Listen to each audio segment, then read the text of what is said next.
చిత్తానుసారంగా దేవునికి ఇష్టడైన వ్యక్తిగా దేవుని యొక్క ఆలోచన ఎరిగి పరిపాలన చేసిన వ్యక్తి గనుక అతడు పూనుకొనిన ప్రతి విషయంలో కూడా ఏమయ్యాడట? అతను సర్వ కార్యములందు వృద్ధి పొందాడట. ఈ మధ్యాహ్న కాల సమయంలో దేవుని వాక్యం సెలవిస్తా ఉంది, నీవు పూనుకొనిన సర్వ కార్యములందు దేవుడు నేను ఏం చేస్తాడండి? వృద్ధి పొందిస్తాడు. నీ బిడ్డలకు మంచి భవిష్యత్తుని ఇస్తాడు. బిడ్డలు లేని వారికి దేవుడు గర్భఫలములు ఇవ్వాలని ఆశపడుతూ ఉన్నాడు. నీ కుటుంబం వృద్ధి పొందించాలని ఆశపడుతున్నాడు.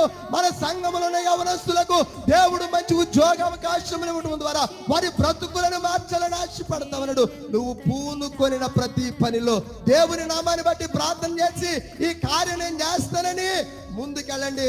ఆ పనిని నువ్వు పూనుకున్నావు గనుక ఆ పని ఎవరిదండి? ఇంకసారి అది దేవుని కర్ర, దేవుని పనిగా మారిపోతుంది కనుక దానిని ఇంకెవడు కూడా